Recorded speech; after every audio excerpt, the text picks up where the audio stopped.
Hello everyone, the story I'm going to share today is King Min of Qi valued virtue over appearance. During the warrior state period, King Xuan of Qi married an ugly woman, Zhong Wuyan, as his wife. With the help of Zhong Wuyan, King Xuan brought his ministers to work hard. As a result, Qi's state was strong and wealthy. Interestingly, King Xuan's son King Min also married an ugly wife who was well known as the Tumor Girl, for she had a big tumor on her neck. One day, when King Min arrived at the east gate of the state of Qi, the king's caravan was so huge that it startled many common people on the roadside, and they all ran to catch a glimpse of monarch's elegance. King Min saw a woman picking mulberry leaves on the side of the road and continued to pick up mulberry leaves without lifting her head as if she had not heard or seen anything. King Min felt strange. He immediately sent people to find out. Soon as the royal guard came, he saw an ugly girl with a big tumor on her neck. King Min walked up to her and asked, "I went out on tour with many chariots and horses. All people, young and old, put down what they were doing and gathered around to see it with respect. But you are picking mulberry leaves by the side of the road, and you even didn't move. Why is this?" The girl replied calmly, "I was asked by my parents to pick mulberry leaves, and I was not asked to come to see the king." King Min said to himself, "What a strange woman is. It is pity that she had a big tumor." The girl replied, "To finish my duty asked by my parents, I will not let a second thought to interfere what I am supposed to do and to be responsible for. The things I am doing has nothing to do with the tumor."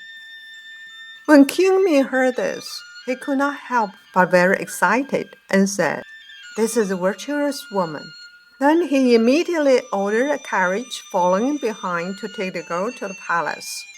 Unexpectedly, the girl refused and said, "I'm grateful for the king's grace, but my parents are still alive. If I do not follow my parents' teaching and just follow you going away, it's considered elopement. So I can't follow your order, even if I die." King Min was ashamed and said, "This is my fault." So King Min sent the carriage back to the palace and sent a royal messenger from the palace with 2,000 taels of gold to the girl's home to ask for marriage.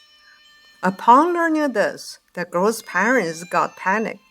They immediately dressed the girl up and got ready to change new clothes for her.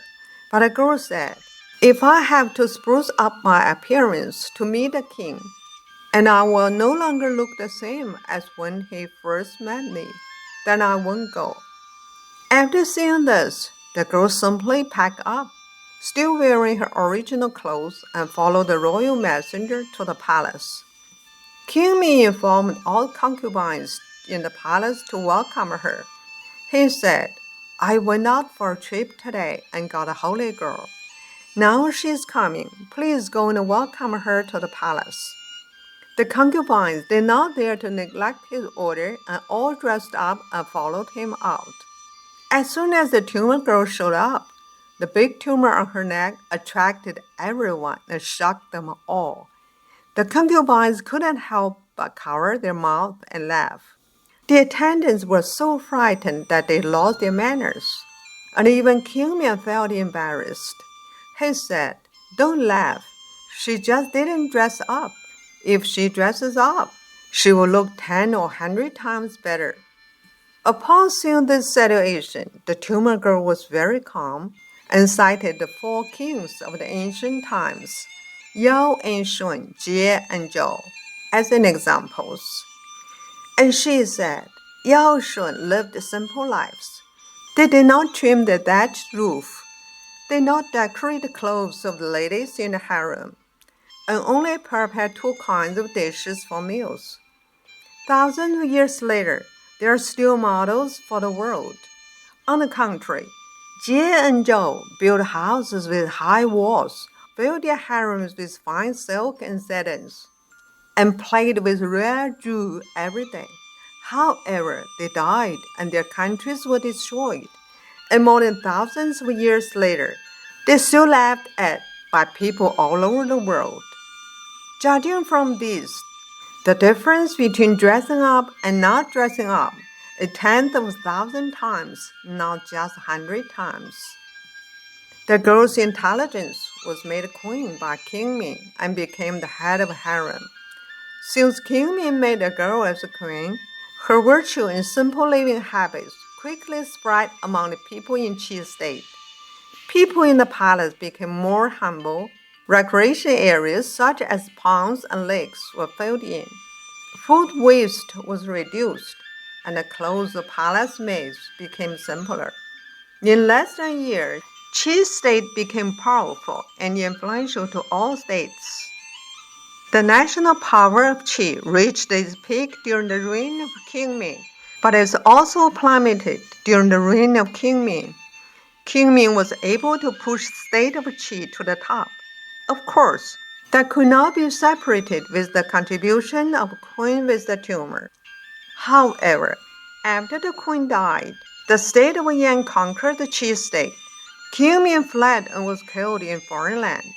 Because the queen died early and in the history books, Qi state was destroyed in a war, so her name and her family background were not recorded and left in the history. However, her ability to remain calm in the face of humiliation and her virtuous character have been praised by later generations for thousands of years. Thank you very much for listening to the story. More touching stories will be ready for you if you just subscribe it. Thank you again.